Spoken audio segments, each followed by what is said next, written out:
Siguen sumándose. Vamos a esperar un minuto más y arrancamos. Bien.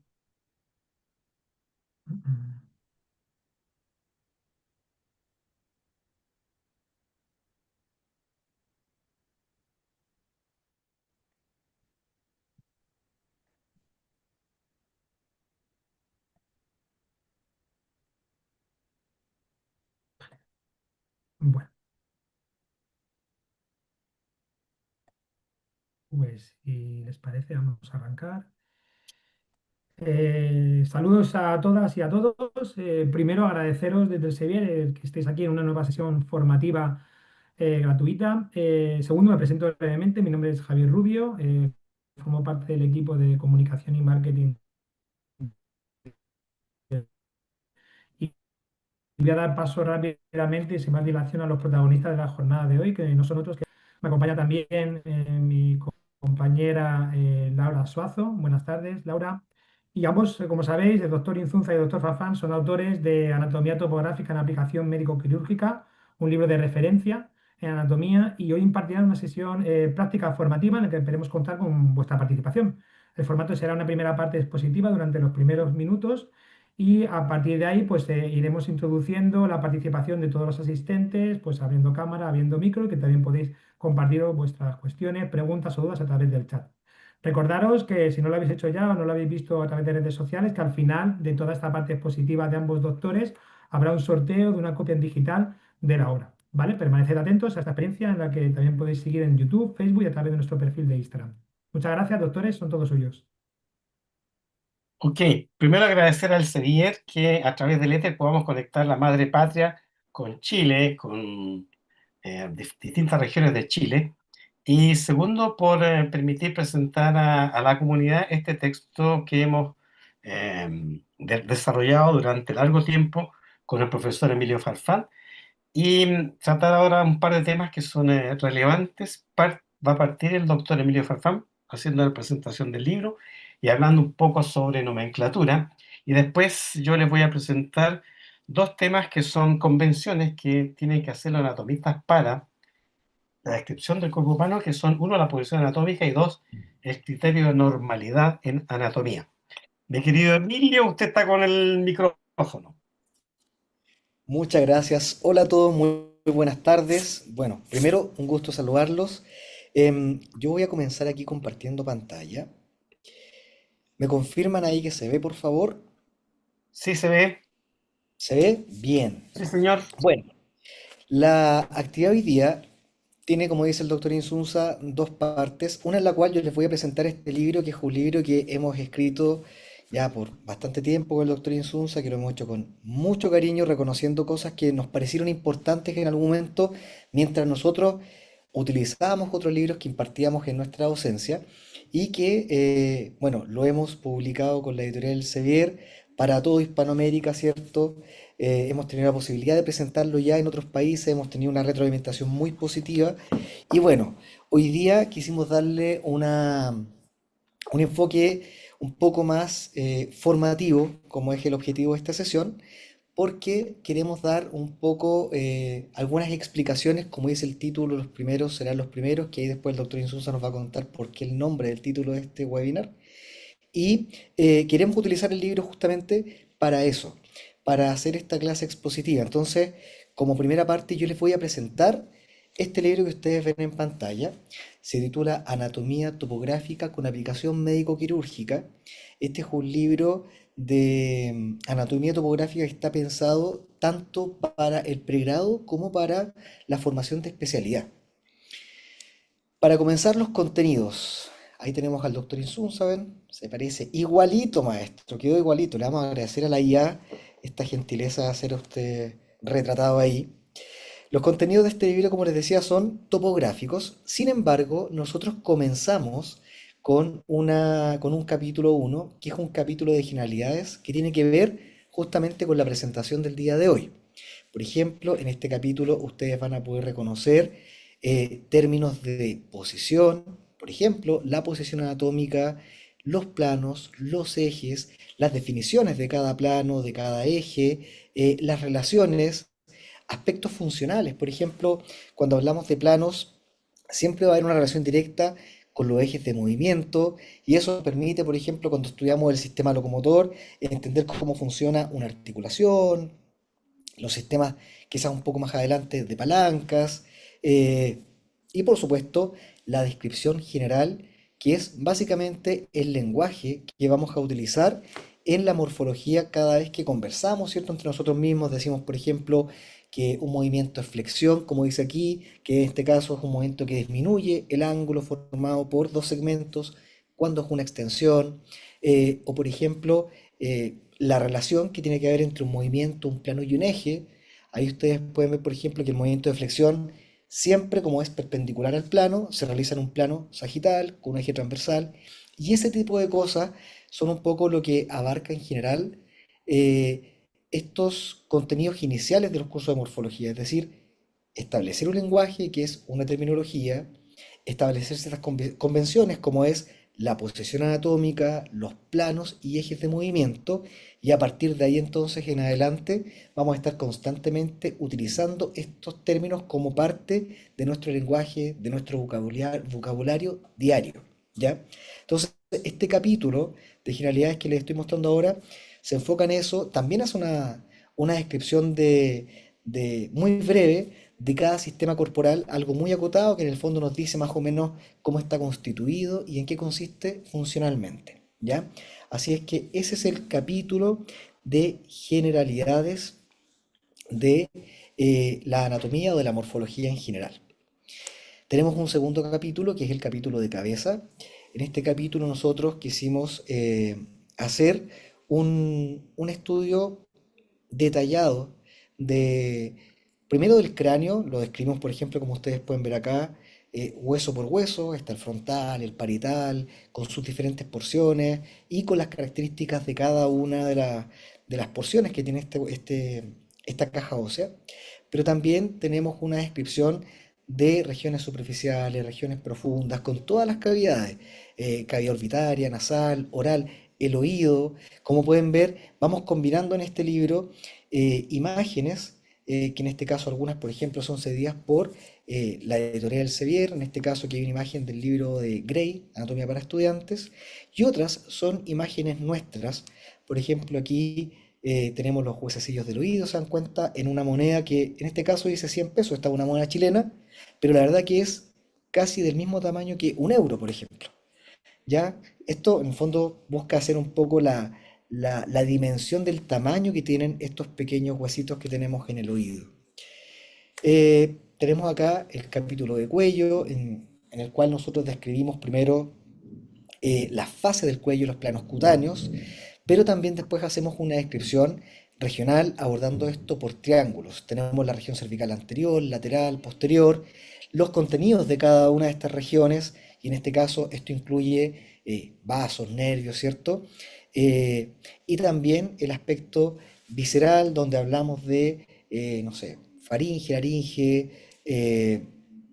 esófago, tráquea, como esta continuidad que establece el cuello tanto con la cabeza como con el tórax. Después tenemos la columna vertebral y dorso. En este caso, dedicamos un capítulo a describir cómo es la columna, cuáles son las vértebras, sus características particulares, las curvaturas, las articulaciones. En el caso de los músculos acá, nosotros, me apareció aquí una pregunta ahí. En el caso de los músculos, acá particularmente los músculos dorsales, nosotros quisimos hacer una descripción numérica. ¿Por qué lo digo? Porque muchas veces hablamos de un plano superficial o un plano medio o un plano profundo en el dorso, pero si uno empieza a darle número a estos planos nos damos cuenta que existe una superposición. ¿Qué quiero decir con esto? A ver, uno puede decir el trapecio es del plano superficial y a lo mejor los romboides serían de un plano medio. Pero claro, está el trapecio, después vienen los romboides, pero después viene el serrato, póstero superior. Después viene a lo mejor el erector de la espina, después el grupo transverso espinoso. Y ya vemos que esta clasificación de superficial, medio, profundo, se empieza a quedar un poco corta en el relato porque van apareciendo estas estructuras entre medio. Entonces, por ejemplo, aquí nos la jugamos con una descripción de capas musculares de manera numérica, entendiendo o dándole el número de acuerdo a cómo van apareciendo los diferentes planos. Tenemos el capítulo de miembro superior, el cual aborda, en este caso, desde el cíngulo pectoral, ¿cierto?, hasta la mano. En este capítulo hacemos descripción de los huesos muy detalladamente, de los vasos, de los músculos con sus orígenes e inserciones. Aquí particularmente creo que algo que a lo mejor puede diferenciar esta descripción a lo mejor de otras, es que cuando hablamos de los músculos, por ejemplo, incluimos en todo su vascularización y no únicamente la inervación. Claro, esta simplificación que existe de la anatomía muchas veces nos hace generar una economía de recursos y como que se nos olvidara a veces que los músculos tienen vasos, ¿cierto? Entonces quisimos incluirlos también como parte de su descripción, por supuesto siempre dando algún tipo de énfasis clínico.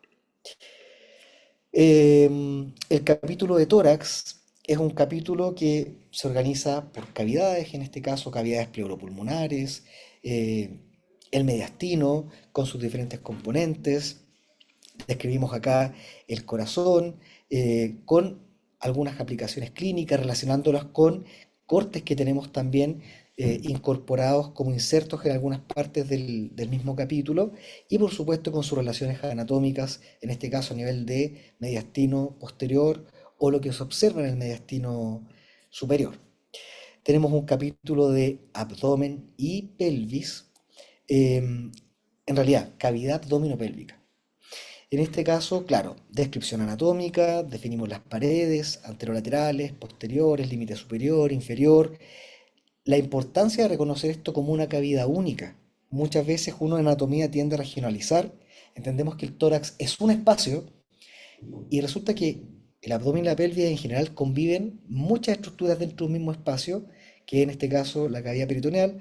Entonces tratamos también de enlazar eso y no de que se entiendan como regiones o compartimentos completamente separados.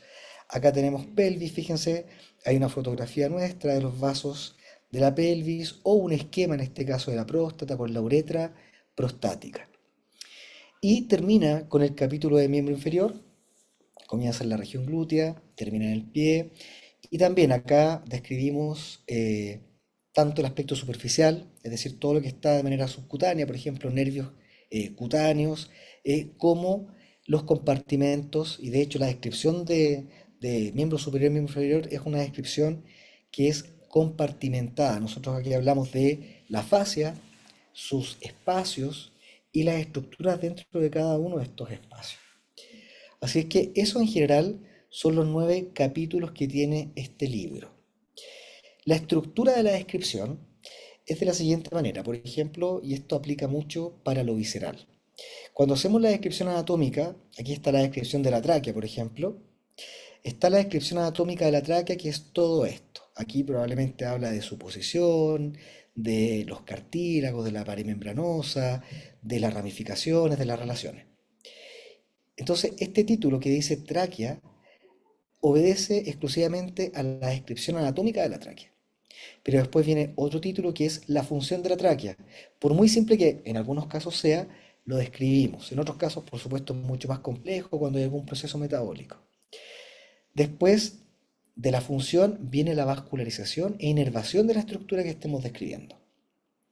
Luego hacemos una descripción de la microestructura, que en este caso sería la histología, ¿cierto? Y terminamos con una descripción de la anatomía del desarrollo, de la embriología. Es decir, cuando hacemos la descripción de estructura, hacemos la descripción anatómica, lo cual incluye también función, vascularización e inervación.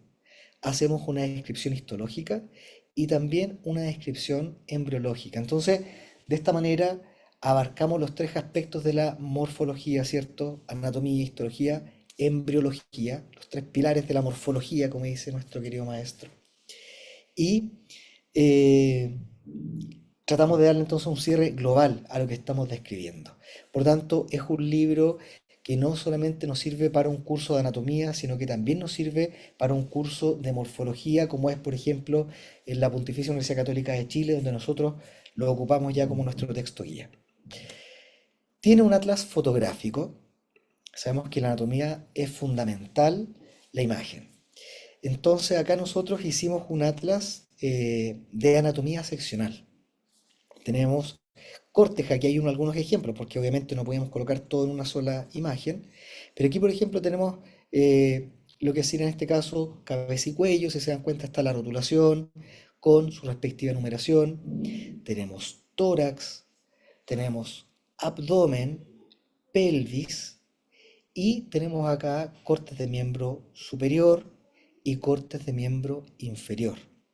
Entonces, claro, uno termina de leer el libro, de leer todos los capítulos y al final tenemos este atlas fotográfico. Sin embargo, también dentro de los capítulos se citan algunas de estas imágenes y de hecho se colocan como complemento al texto que se está describiendo. También incluimos cuadros celestes. Si ustedes, por ejemplo, conversan con los anatomistas más clásicos, más tradicionales, que estudiaron quizás con el Testí, es muy común decir entre los anatomistas, no, yo estudiaba de la letra chica del Testí. Muchas veces Testí en sus descripciones, sabemos lo que significa Testí la Target como libro, eh, utilizaba unas descripciones con letra más pequeñita, letra como un poco de Biblia, podríamos decir, para a lo mejor comentar una eh, secuencia de 100 casos donde habían descrito alguna estructura. Y abordaban de esa manera entonces la variabilidad anatómica, que es algo que con el tiempo se fue perdiendo.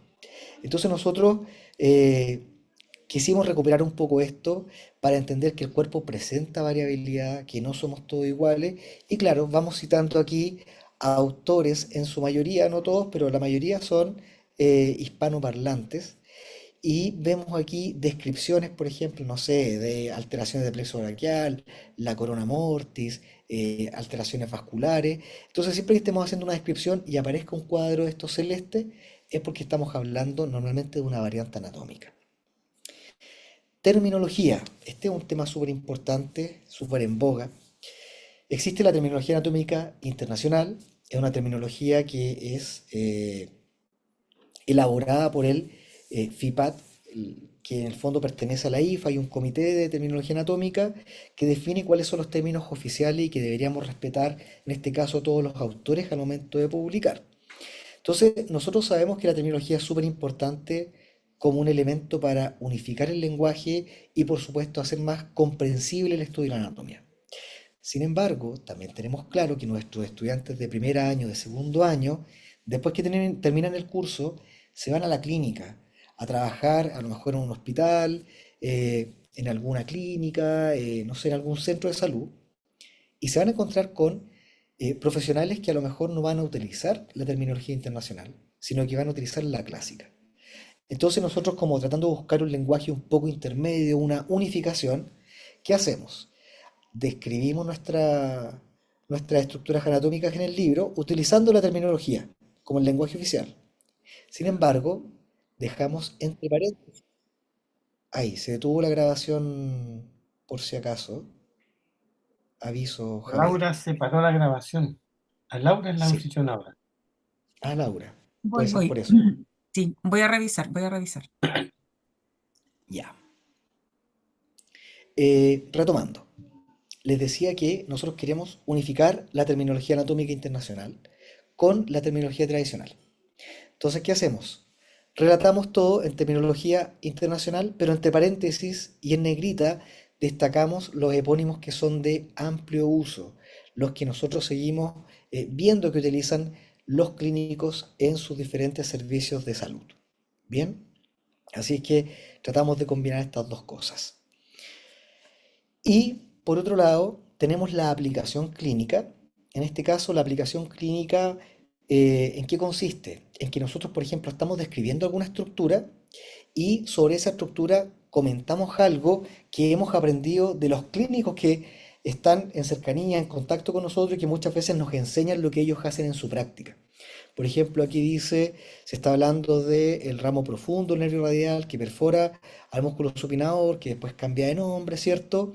Bueno, en ese tránsito dice, esta relación es clínicamente relevante, dado que allí se puede, dice, esta relación es clínicamente relevante, dado que allí se puede generar una neuropatía compresiva. O por ejemplo, aquí tenemos otro caso donde estamos hablando a lo mejor de la vascularización del colon, Dice ya, es necesario recordar la relación del borde medial izquierdo en este caso, del colon ascendente, por ahí ingresan las ramas como son las arterias cólicas y lo irrigan. Entonces estamos haciendo descripción de esto. Decimos que por el borde lateral hay vasos que son parietales de menor calibre y damos a entender que lo que va por medial es más importante que lo que va por lateral. Entonces ahí uno dice, esta situación posibilita entonces realizar maniobras como Cattle que en el fondo es una maniobra donde se hace un corte por el margen, en este caso por el surco paracólico, cortando estos vasos que son de pequeño calibre, estos vasos parietales, se mantiene entonces la vascularización que es relevante y se puede manipular, por ejemplo en este caso, el colon descendente levantándolo para acceder a lo mejor a la aorta o a alguna estructura del retroperitoneo. Entonces, esta aplicación clínica es un poco lo que nosotros vamos usando dentro del texto, ¿ya? Describimos algo y de repente si nos pareció importante, lo incorporamos. Y finalmente tenemos discusión. Eh, Antiguamente yo escuchaba que se decía mucho, eh, la anatomía está un poco como una ciencia un poco muerta. Y fíjense que hoy día he escuchado bastante el concepto de la anatomía viva y más viva que nunca, porque tiene que ver justamente con las discusiones. No está todo dicho en anatomía, existen situaciones que todavía están en estudio, en análisis. Aquí, por ejemplo, se plantea un par de casos. Por ejemplo, aquí se habla del plexo hipogástrico superior, que normalmente se describe que tiene fibras que son únicamente de carácter simpático. Sin embargo, hay otros que dicen que además tiene fibras de carácter parasimpático. Entonces, aquí se hace la descripción del plexo hipogástrico superior y aquí se plantea una discusión. Entonces, por ejemplo, dice, a diferencia de lo que describe la mayoría, de Stee, Rubier, Del Mar, Riperda, un montón de autores, eh, Standlin señala que el plexo hipogástrico superior tiene fibras parasimpáticas. Es decir, este autor, que es un autor muy connotado, está contradiciendo a los más tradicionales. Y ahí plantea una teoría, entonces nosotros comentamos un poco de esto. Lo mismo aquí, por ejemplo, qué pasa con la celda renal. Hay autores que dicen que hacia medial la celda es cerrada, otros que dicen que es abierta, otros que dicen que se comunican, la del lado derecho con el izquierdo. Entonces nosotros aquí también planteamos una discusión, vamos a la literatura internacional y encontramos algunas explicaciones donde en algunas situaciones, ante la presencia de algún líquido, un fluido, un gas, puede haber comunicación.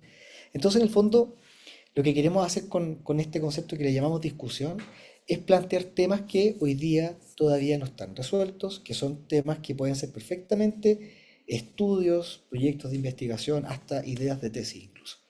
Así es que eso es lo que yo les quería comentar sobre el texto de anatomía topográfica con aplicación médico-quirúrgica. Y bueno, la presentación que viene ahora tiene un poco que ver con lo que vamos a ver entonces aquí adelante. Eso sería, no sé si hay, ahí se ve. Doctor Insunza, Sí, estoy pidiendo que me den la posibilidad de compartir, porque yo soy generoso, voy a compartir.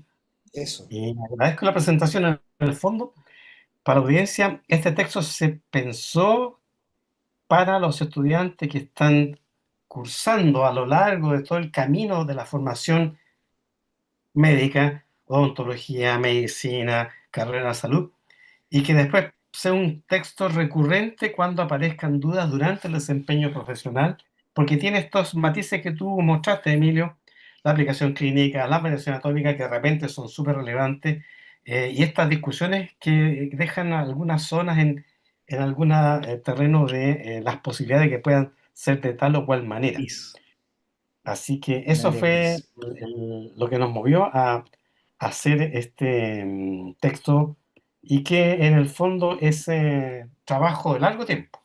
Ahí supongo que están viendo mi pantalla, ¿no? Prof, ¿Sí? sí, no sé, Javier, lo que pasa es que veo una mano que está levantada.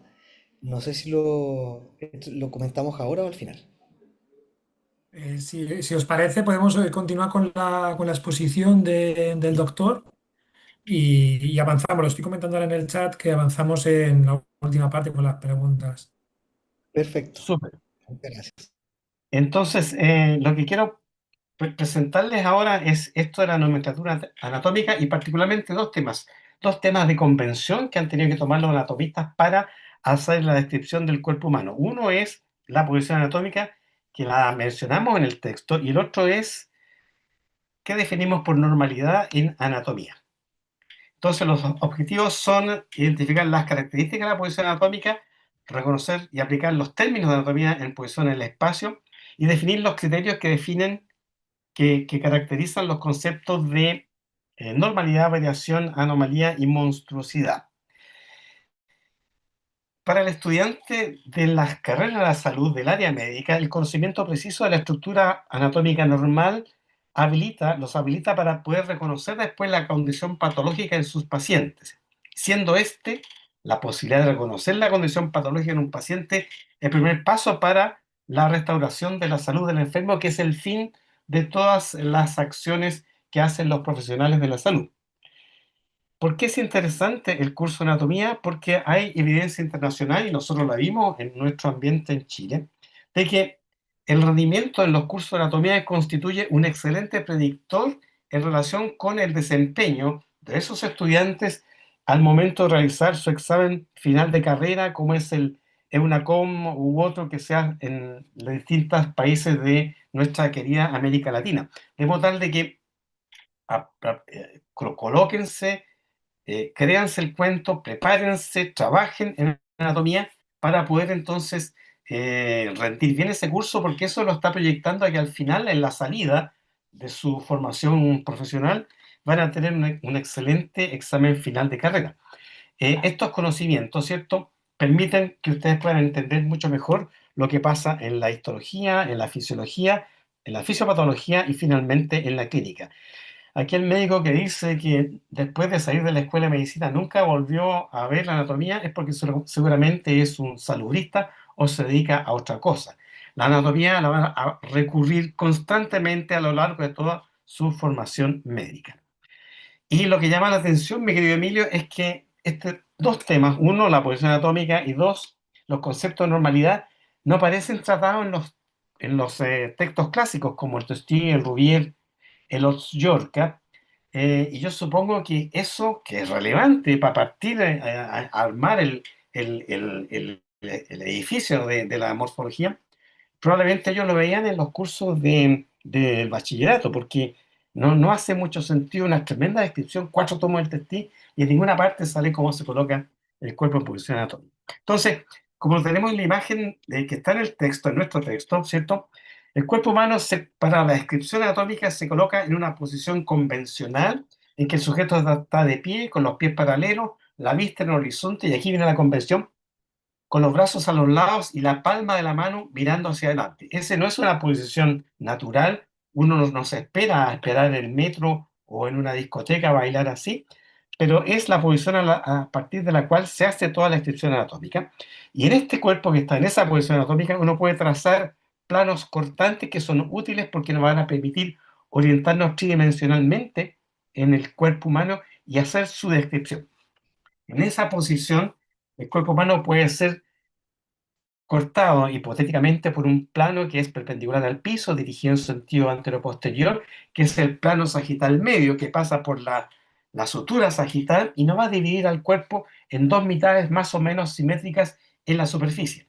Esta simetría es muy evidente en las primeras etapas del desarrollo embrionario, pero después, por la posición del corazón, la rotación intestinal, esta simetría se va a perder hacia la parte profunda, pero en la superficie vamos a ver que estas dos antímeras o porciones derecha e izquierda son relativamente simétricas. De hecho, la asimetría en la superficie nos habla de que alguna cosa rara está pasando en el cuerpo de ese paciente.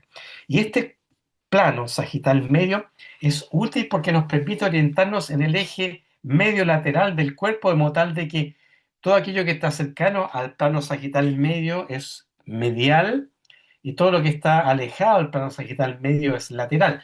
De modo tal de que ahí surge un eje medio lateral para comenzar a hacer la descripción anatómica. Es como el norte y sur en un plano. Con el mismo cuerpo, en la misma posición, podemos trazar un plano también perpendicular al piso, dirigido en sentido medio lateral y que va a dividir el cuerpo en una porción ventral o anterior y una porción dorsal o posterior. Este es el plano frontal o coronal, y este plano nos permite generar dos ejes de movimiento ventral y dorsal. Ventral, lo que está hacia anterior del plano frontal o coronal, y dorsal, lo que está hacia posterior del plano frontal o coronal. Y entonces ya tenemos dos ejes, medio lateral, ¿cierto? Cercano o alejado al plano sagital, y ventrodorsal en relación con el plano coronal. Y por último, con el cuerpo en esa posición anatómica, podemos trazar un plano ahora paralelo al piso, que divide el cuerpo en una porción superior y otra porción inferior, cefálico-caudal, y ya tenemos los tres ejes de movimiento, los tres ejes del espacio para poder hacer nuestra descripción anatómica. Aquí tenemos, y aquí tenemos la descripción, ¿cierto? El cuerpo se coloca en una posición que es convencional, de uso universal, que es la posición anatómica, en la cual el sujeto está de pie, la cabeza erguida, los brazos a los lados, y la convención es la palma de la mano orientada hacia adelante y los pies paralelos entre sí. Y de aquí entonces parte toda la descripción anatómica que se realizan en todos los textos que se publican en el mundo. Y de esa posición generamos estos tres planos de corte que nos permiten orientarnos tridimensionalmente en el cuerpo de los vertebrados. Aquí tenemos una caricatura de Mr. Magoo, súper antigua, dividido el plano sagital, y de ahí surgen los términos medial y lateral, en el plano frontal o coronal, y surgen los términos ventral y dorsal, y en el plano horizontal, ¿cierto? Y surgen los términos cefálico y caudal. Si uno quisiera aplicar estos términos ya en el cuerpo, ¿cierto? A nivel del cuello, ¿cierto? Hay un relieve anatómico importante que lo genera un músculo que es el esternocleidomastoideo, que tiene una dirección oblicua desde la mastoides y el occipital hasta la raíz del cuello, ¿cierto? Insertándose en el esternón y en la clavícula. Ese es el eje de este músculo. Y si uno quisiera describir la dirección de las fibras del músculo, partiendo desde su origen en la mastoides y en el occipital, uno podría decir que el eje de esas fibras es hacia medial, hacia ventral y hacia caudal. Con esos términos hemos descrito perfectamente el eje que tiene el músculo esternocleidomastoideo. Si uno se fija, en la parte baja del cuello está la clavícula, y esta estructura, que también tiene una dirección oblicua parecida al esternocleido, si uno describe la dirección del eje de este hueso del miembro superior, ¿cierto? Uno puede decir de que el eje es de lateral a medial, de dorsal a ventral y de cefálico hacia caudal. Ahí tenemos los tres ejes de movimiento para describir, para realizar la descripción del cuerpo y de la estructura anatómica que están en el cuerpo humano. En los miembros vamos a utilizar los términos distal para denotar alejado del punto de la inserción de la extremidad en el tronco, y proximal para denotar lo opuesto, ¿cierto? Y si uno quisiera tener un ejemplo, el flujo arterial para el miembro superior va hacia distal y el retorno venoso se realiza hacia proximal. Términos proximal y distal que utilizamos tanto en el miembro superior como en el miembro inferior en relación con el punto de inserción de la extremidad en el tronco. Para estructuras concavitarias, con cavidad, huecas, ¿cierto? Vamos a utilizar los términos interno para denotar cercano a la cavidad y externo para denotar lo opuesto. Entonces, la superficie interna del corazón está cubierta por el endocardio y la superficie externa del corazón está cubierta por el epicardio, interno y externo, término que utilizamos para vísceras cavitarias. Y para vísceras sólidas, ¿cierto? Como el hígado o como el vaso, vamos a usar los términos superficial y profundo para denotar la situación del punto que estamos describiendo en relación con esta estructura maciza, ya sea en la parte más periférica, superficial, o en su parte central, que sería profundo. Así entonces, el peritoneo visceral cubre al hígado en su aspecto superficial, y en la parte profunda del hígado ocurre la división de la tríada portal. Primer convención, entonces, ya la hemos definido, cómo colocamos el cuerpo en el espacio para hacer su descripción. Y luego tenemos que recoger una segunda convención, definir una segunda convención, que es qué vamos a utilizar, qué criterios vamos a usar para definir el concepto de normalidad. En medicina es relativamente fácil, sano o enfermo, pero en morfología vamos a tener que recoger algunos elementos, hacerlos concurrir para poder definir el concepto de normalidad. Por ejemplo, si yo en Chile quisiera hacer la descripción de la mujer típica chilena, este ejemplo no me sirve, aun cuando es una mujer que está en el rango etario que uno espera que esté para la descripción, y sus características morfológicas no son lo que se da en la mayor parte de la población. Si uno quisiera hacer la descripción de la mujer chilena en una niña de 3 años, en una estudiante de preparatoria, en una mujer embarazada, o en estos casos que son el extremo de la vida, se va a encontrar con que no nos sirven para poder iniciar la descripción, ¿cierto?, de una estructura anatómica de acuerdo a los criterios de normalidad. Para definir normalidad en anatomía tiene que ocurrir dos elementos.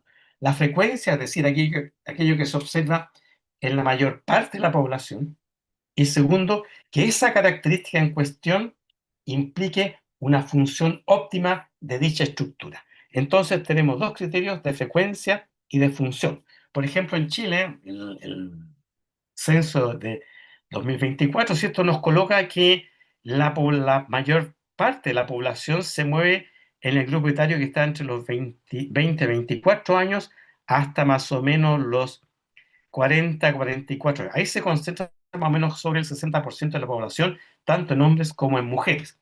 Entonces, esa va a ser nuestra población referente para definir la normalidad.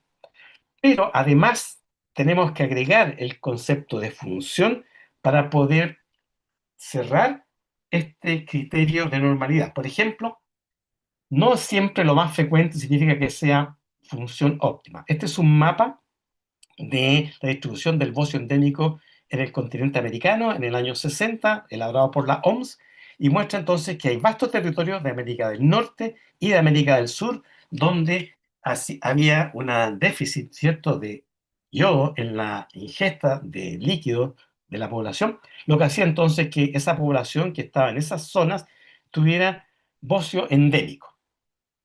Y obviamente esto comprometía más o menos entre 40 y 45% de la población, y ciertamente una glándula tiroides con bocio no es una condición óptima de función de la glándula tiroides, aun cuando fuera muy frecuente. Algo parecido se ve también en aquellas poblaciones donde hay mucha endogamia, donde comienzan a aparecer características morfológicas que se alejan de lo que nosotros estamos definiendo como normalidad.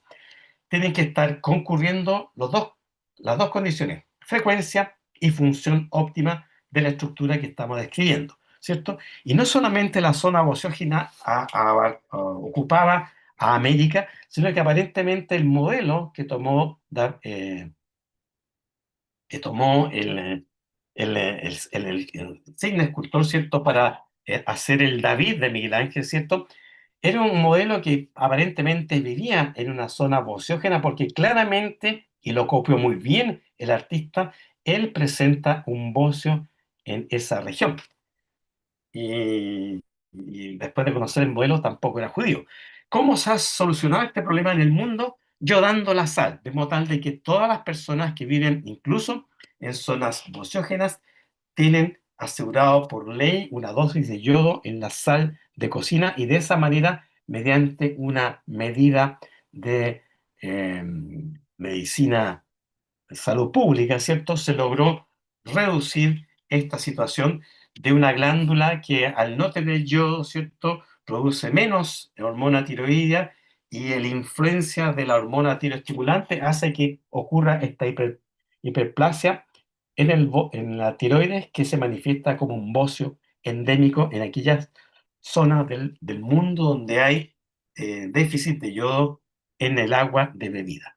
De modo tal de que tiene que concurrir en simultáneo frecuencia y función. Sin duda, cuando uno examina cualquier estructura, ¿cierto?, uno va a ver que hay diferencias. Aquí tenemos el cráneo de un sujeto que está dentro de ese rango etario que definimos como frecuencia. Y aquí tenemos este sujeto adulto joven, ustedes ven de que las suturas están abiertas, tiene los terceros molares puestos, ¿cierto? Anda caminando cerca de los 30 y algo. Y ahí tenemos el cráneo de un niño de 5 años, ¿cierto? No le han salido los molares de 6 años, que son de la dentición definitiva. Y entre esto y esto hay diferencias morfológicas notables, y esas diferencias implican una característica que, si bien es menos frecuente por la posición que tiene en esta curva de distribución del rango etario, esas características que tiene este sujeto son o aseguran una función óptima. Cuando encontramos una característica que es poco frecuente, pero que implica una función óptima, nosotros estamos pensando en que eso es una variación anatómica, variación de la norma. Y la edad, entonces, es un factor que induce variación anatómica. La raza, aquí tenemos un grupo de policías de Chile en una locación muy alejada de los centros. Aquí tenemos los militares del Reichstag que resguardan el Reichstag, ¿cierto? Entre ellos, ¿cierto? Existen diferencias anatómicas en términos de color de los ojos, textura de la piel, color del cabello, textura del cabello, estatura, y que son propios de sus características ancestrales, definiendo esto, raza, ¿cierto?, como grupo de personas que presentan características morfológicas y culturales similares debido a su ancestro común. La raza es otro factor que induce variaciones anatómicas. El biotipo, la estructura corporal del sujeto, también va a inducir variaciones anatómicas. Aquí tenemos 3 deportistas destacados, todos seleccionados de sus selecciones de fútbol, ¿cierto? Un tipo que es ectomorfo, que es largo, medía casi 2 metros, el jugador Ronaldo, ¿cierto? Mesomorfo, y un jugador chileno que es endomorfo, y ustedes se fijan que 3 deportistas destacados seleccionados de sus países, ¿cierto?, óptimos en términos de preparación eh, para realizar este complejo deporte, ¿cierto? Presentan diferencias que se deben a la estructura del cuerpo, ¿cierto? Si uno mapeara el estómago de este jugador, probablemente la parte inferior del cuerpo estaría a la altura de la cresta ilíaca. En él estaría cercano al plano subcostal y en él estaría un poquito por encima. Diferencia de posición de una víscera producto del biotipo del sujeto. Y factores que generan entonces esta característica que, aun cuando siendo poco frecuente, implican una función mantenida, son la edad, el sexo, la raza, el biotipo, los ritmos biológicos y el medio ambiente. Y estas características en algunos casos son, que se llaman una anécdota, pero en otros corresponden a situaciones que pueden confundir al tratante y que ameritan ser conocidas para evitar una iatrogenia. Por ejemplo, nosotros publicamos en algún momento una válvula tricúspide que era bicúspide, ¿cierto? Y eso fue relevante en el paciente cuando hubo que hacer, ¿cierto?, un reemplazo valvular, porque hubo que acomodar, ¿cierto?, una válvula para un orificio atrioventricular que, en lugar de tener tres cúspides, presentaba solamente dos.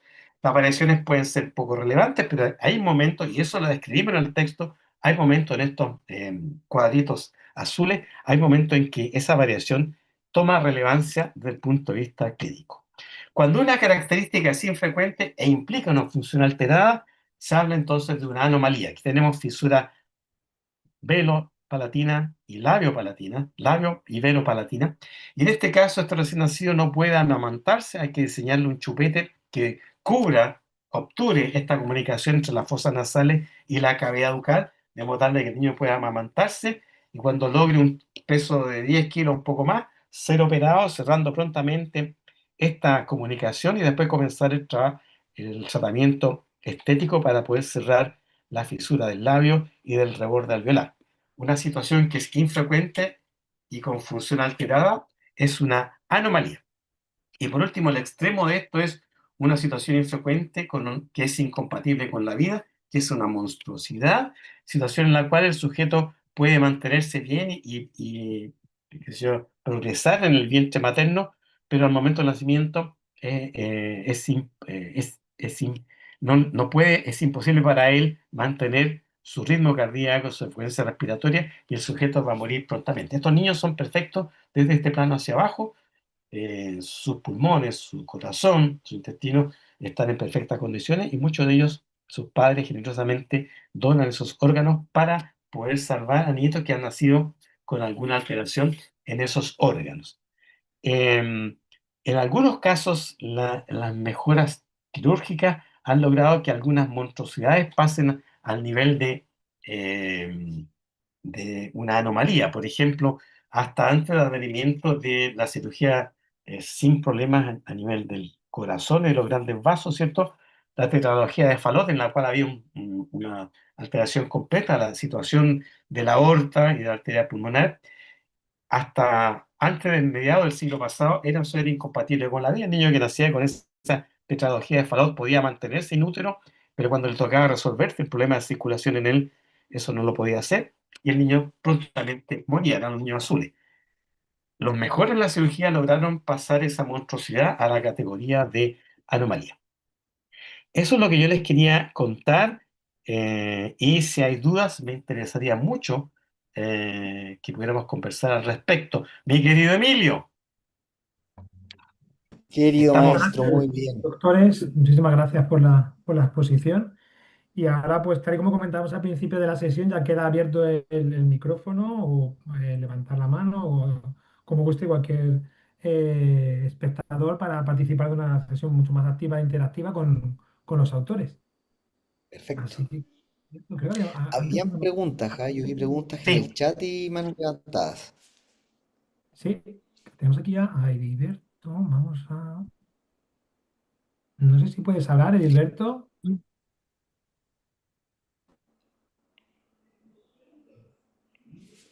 A ver, ¿puedes? Está ya aquí, pero no creo que no sé por qué no.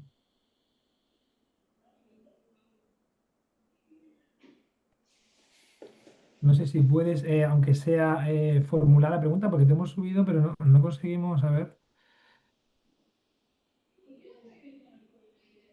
Ujú. yo le puedo Claro, responder mientras a Magdalena, si o puedes está sumar a allí. Magdalena, podemos sumar a Magdalena para que haga pregunta en vivo. Sí, el caso es que está, Edilberto pues, tiene. Bueno, Edilberto, te habrá llegado una invitación para ser panelista, entonces acéptala, porque es la manera en la que vas a poder formular la pregunta en directo. Si no, puedes enviárnosla por aquí, por el chat, ¿vale? Necesitamos que accedas a esa invitación, ¿vale? Te la voy a volver a enviar. Pero respondamos a Magdalena, porque su Sí, por respuesta favor, claro. es Ustedes vayan cortita. respondiendo. Entonces, ella pregunta cuál es la diferencia entre superficial y profundo e interno-externo, cómo saber cuándo se aplica. Para las estructuras cavitarias utilizamos términos interno y externo. Esto vale para todo el tracto respiratorio, el tracto digestivo, el tracto circulatorio. Son estructuras cavitarias que tienen una cubierta interna, endotelio, epitelio intestinal, endocardio, y para estructuras macizas como el hígado, el vaso, como un segmento corporal, ¿cierto? Vamos a utilizar los términos superficial y profundo. Por ejemplo, Magdalena, las venas que tú ves en la cara anterior del antebrazo tienen un trayecto superficial y las arterias van en un trayecto profundo. Entonces, para estructuras macizas, superficial y profundo; para estructuras cavitarias, interno y externo. Yo quisiera responderle a Walter. Sí, adelante, Ahí ya. doctor. Walter pregunta cuál sería la orientación pedagógica de enseñanza de la materia de anatomía para profesionales. En ese Ujú. sentido, yo creo que hay dos aspectos que hay que considerar. El primero, el contenido. En este caso, si tú tienes, por ejemplo, profesionales que son del ámbito, a lo mejor del mundo de la traumatología, del deporte, obviamente enfocar los contenidos que van a ver en esa especialidad. Obviamente sería lo mismo si hablamos de, a lo mejor, no sé, cirugía maxilofacial. Ese es un punto. Y en ese sentido, cuando uno estudia, muchas veces cuando uno lee, eh, el hecho de no saber a veces hace que no nos demos cuenta de algunas cosas. Quiero decir con esto que de repente uno cuando es estudiante de pregrado lee una información, pero se queda con lo fundamental de esa información y no rescata una información que puede ir más allá porque no reconoce la necesidad de tenerla. Cuando una persona ya es profesional, puede leer el mismo párrafo, el mismo libro, pero va a anotar lo que necesita y le da otro valor. Entonces yo creo que desde el punto de vista del contenido es perfilar. Y desde el punto de vista de la metodología, yo considero que es fundamental que cuando hablamos de profesionales tengan también la posibilidad de desarrollar habilidades. Y eso implica exploración, reconocimiento, manipulación, destreza. Creo que en la formación profesional es necesario. Quizás uno podría omitirlo en el caso de la formación de pregrado porque no siempre van a tener que utilizar algún tipo de habilidad porque a lo mejor no vaya su camino por allí. Pero cuando ya una persona toma la decisión de ser especialista en algo, el contenido tiene que ser acotado y específico para esa especialidad y complementado con una metodología que permita desarrollar habilidades donde utilice el contenido. Pues muchas gracias. Estoy invitando a la gente si quiere participar. Edilberto debería activar el micro o la cámara, pero sobre todo el O micro, escribir en el chat. o escribir en el chat, eso es. Tiene esas tres opciones. Bueno, Ahí otra Marta, pregunta. creo que hay otra pregunta más. Hay una que es bien compleja. Dice, ¿qué es metamenía? Se llama MT. Magdalena, ¿no?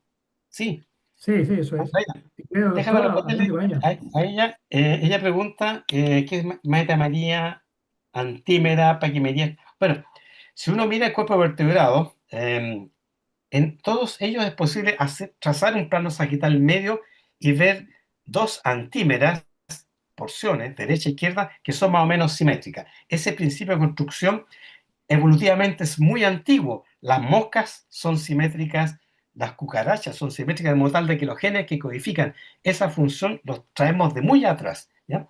Y eso hace entonces que el cuerpo nuestro esté construido en función de dos mitades más o menos simétricas.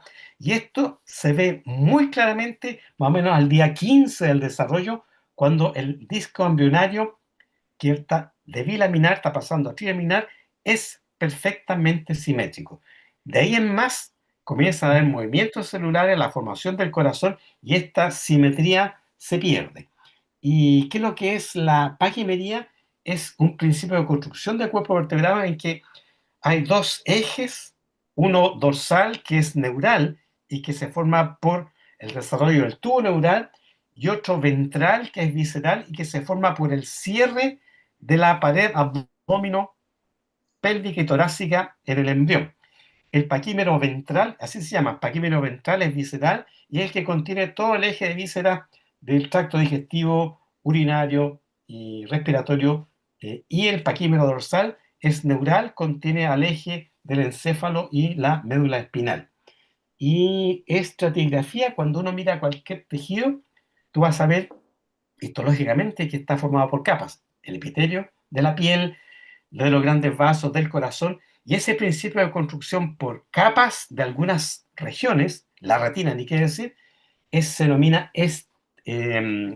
una estratos, por estratificación, en que hay capa tras capa tras capa que forman un epitelio, un neuroepitelio, pero el principio de construcción es por capas. Y espero que lo haya podido entender Magdalena Tagli. Muchas gracias. Hay otra pregunta de Omar. Sí, de Omar. Omar dice, ¿Quiere usted, soy doctor? Adelante, estudiante, por favor. ¿sí? Omar dice, soy estudiante de medicina de segundo año y no sé si sea conveniente que revise libros clásicos de anatomía además de los actuales. Yo creo que los libros clásicos siempre son muy buenos en la profundidad que alcanzan. Creo que en la formación de hoy día cuesta que un libro clásico pueda ser utilizado por la extensión que tienen. Ya la formación derivó en que los libros fueran cada vez más sintácticos, más resumidos. Sin embargo, si eres un fanático de anatomía, por supuesto que siempre es bueno porque vas a poder profundizar. Los libros de principios del siglo XX, no sé, Testigos, Yorca o Rubier, son libros que tienen una extensión muy amplia de los contenidos, pero que no necesariamente siempre va a ser buena para estudiar, a lo mejor para una clase, porque puede ser mucho. Entonces yo creo que si lo quieres para estudiar como algo que sea a lo mejor tu afición, está perfecto. Si lo quieres a lo mejor para estudiar, para preparar una evaluación, creo que no es lo más conveniente por un tema de extensión. Y adicionalmente, en algunos aspectos la actualización también es clave. Por ejemplo, creo haber leído, parece que fue en Testí alguna vez que decía, actualmente se considera que la milina podría tener influencia en la velocidad de conducción nerviosa. Claro, actualmente estamos hablando de 1920, hoy día es archisabido que sí tiene que ver con la conducción nerviosa. Entonces, también hay algunos aspectos que son relevantes. A mí me encanta leer libros clásicos, antiguos. Mucho de lo que nosotros escribimos acá también se basa en esa revisión, pero siempre es bueno tener el contraste con lo actual porque a veces hay cosas que son fundamentales que cambian, como este ejemplo que te di, y de repente hay cosas que se mantienen igual. Javier, me faltó agregar una cosita que preguntaba Sí, por Magdalena, supuesto. que Señálala. era ¿dónde se fue se me perdió aquí? La metamería. La metamería, si uno mira el cuerpo del embrión humano, entre el día 21 y 22 comienzan a formarse los somitos.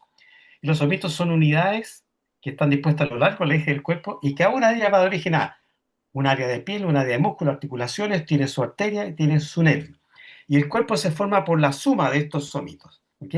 Hay animales que son perfectamente, y esa estructura, esa formación a lo largo de unidades dinámicas colocadas iguales a lo largo del cuerpo, se llama metamería. Hay animales que son perfectamente metaméricos. Por ejemplo, una lombriz es metamérica. Si uno lo mira a la lupa, ve unidad, unidad, unidad, y si tú los cortas, siguen viviendo separados. En nosotros, ese principio de construcción de metamería se ve fundamentalmente en el tronco. Desaparece por el desarrollo de las extremidades del extremo cefálico de en la persona, del sujeto, del embrión. Eso era para Magdalena Tag. Vale.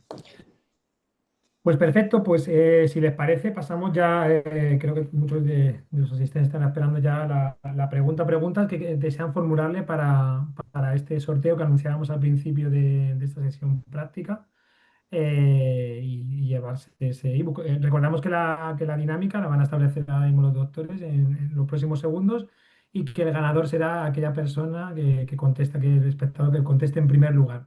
¿Vale? Por favor, emitid la respuesta a través del chat, anunciaremos el ganador, anunciarán los doctores y luego lo único que tenéis que hacer es dejarnos el correo electrónico en este mismo chat para que nos podamos poner en contacto con vosotros para haceros llegar el premio. Así que nada, les dejo, doctores. Muchas gracias. Súper. Hago yo la pregunta, Emilio. Dele ¿Sí? nomás. ¿Cuáles son los criterios que definen normalidad para la descripción anatómica? ¿Qué criterios se usan para definir el concepto de normalidad? Pregunta para el público.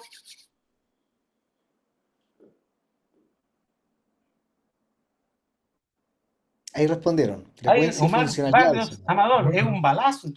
¿De dónde es él? Bueno, sí, sí, Omar Baris ha sido cuestión de, bueno, ahora que Un lo Nada, balazo. pienso, muy Yo bastante creo que alguien rápido. se rápido. la pasó la pregunta por debajo. Omar Barrios fue el ¿De primero en dónde es contestar Omar? bien. Omar Baris Guadalajara. ha sido el primero. De Guadalajara, mira qué hermoso México. Súper. Es un placer haberte tenido como asistente a esta presentación y qué rico que estés en la misma línea. Y espero que el libro que te va a llegar, que va a hacer llegar la editorial, te sirva para Ujú. su formación profesional. ¿Qué es lo que estudia usted, Omar? A ver si no respondo Omar. Veamos a ver si podemos a él. Estimado Omar, Docente, docente. es docente. Venía con la galleta debajo del brazo. Bueno, él No, responde primero. Fue el más Él, rápido. claro, no pusimos Es un colega normalidad. entonces. Claro, bueno, Claro. súper. Qué rico de neuropsicología, súper. Gracias, Omar. eh, Felicitaciones, Omar. extraordinariamente rápido.